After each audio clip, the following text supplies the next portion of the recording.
Hello everyone, I'm Maribel Corpa, Training Director and Therapist at the Massage Temple, and today we're going to talk about these little muscle contractions and knots and pains that usually appear, because surely at some point you have woken up with that typical neck pain, back pain, something that goes down your leg, a pain that doesn't let you move, that you don't know what it is, what's happening. You have a muscle spasm, you have something more serious, you need to go to the doctor. Isn't it true that they are doubts that you don't know what to do? Well, those are little muscle contractions, tensions that keep building up, and what they do is they prevent us from moving and lock up our body. How to know if what you have is a muscle spasm? Well, it's really easy. All you got to do is look at the area that hurts and start touching and moving the muscle little by little. If it were a muscle strain, what we are going to discover is a hard, immobilized area that will be challenging to separate and will also cause pain when touched. A muscle strain occurs when the muscle fibers shorten and lose their ability to stretch, resulting in restricted movement and discomfort. This happens because the affected muscle is unable to function properly, causing pain that may also impact surrounding areas. What we do with a muscle strain, or how we have to treat it, is that we knead it, we warm it up, and by working on it, we manage to stretch the fibers, and that way we recover the movement. But you must be cautious, because sometimes it is not only a muscle strain, as a muscle strain can cause pain, but are you certain that it is the sole one you possess? Surely if you touch your body and start looking, you are going to find more than one knot. This is something that often happens to us a lot during massages.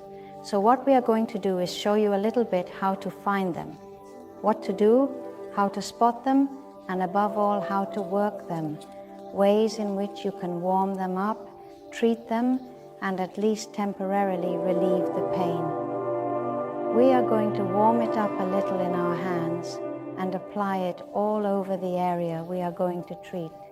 First, we simply spread it out, and now we are going to look for those knots and tension points from the spine towards the outer part.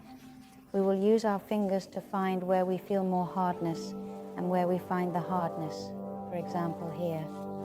These knots can cause discomfort and pain, so it's important to address them properly to alleviate any discomfort and improve overall well-being. I do not know if you appreciate it, but this small muscle provides us with a little jump. It is contracted so that we can work against the muscle fibers, which would be like this, or in favor of the muscle fibers, and we can use all the fingers or only the thumbs. So first, we are going to warm up the area. We are not going to work directly on the contractions without having previously prepared, because it hurts a little more and can cause discomfort. Therefore, it is important to ensure proper warm-up before engaging in any muscle-related activities.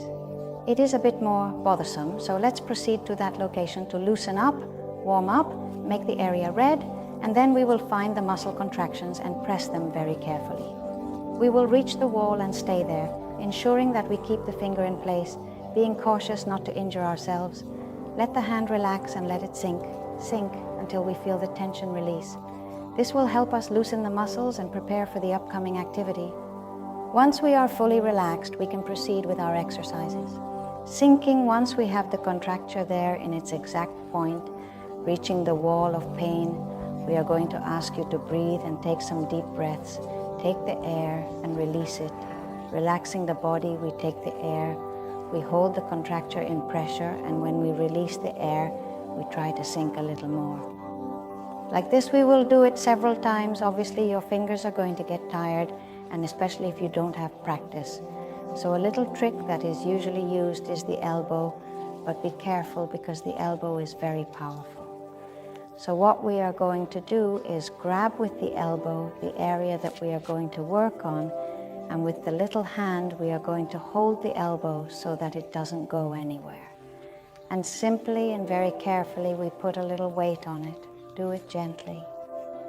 Take it slow and ask the person why, because even though it may not seem like it, this technique is very powerful, and we need to make sure where we are pressing on that point. We can also ask them to breathe, and when they exhale, we gently sink in, but this way we won't get injured and we'll be able to do it with more strength and effectiveness. Then we can even do stretches to go along with the fibers. And ultimately, we will return to concluding with gentle and relaxing strokes in order to compensate for any discomfort that the individual may have encountered. To prevent post-workout muscle contractions, here are some tips to help avoid them from happening again after exercising. On one hand, stretch your body. Don't sit for too long, too many hours, but it's good to get up, move around, go to the bathroom, stretch the area you're tightening. That's really important because you're going to prevent the muscle knot from getting worse. Then you have to be very careful with your diet because you know that what we eat is ultimately what our cells feed on. So if we have too many muscle contractions in our body, we might think that our diet is not very healthy or that we are lacking minerals and vitamins, which is something that is talked about a lot, believe me. So let's see how much fruit, how much vegetables, and what kind of eating habits you have. And then, very important, drink water. Crucial, they've emphasized it, but without rain, how's the street? Dirty, right? Well, it's the same for the body. If we don't drink, we're going to store more toxins, and those toxins are going to get stored in the muscles.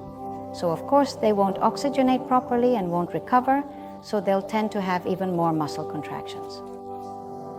And so, if after all that, after stretching, exercising, watching your diet, you still have muscle knots, well, don't hesitate, get a massage and get rid of them.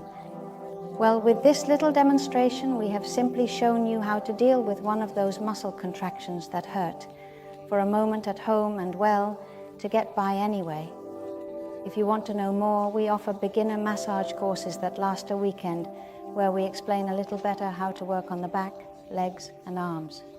If you're interested, you can ask us, leave a comment, and we'll gladly explain. And if not, well, in the meantime, just practice, try it out, and see how it goes. Have a good day and enjoy it.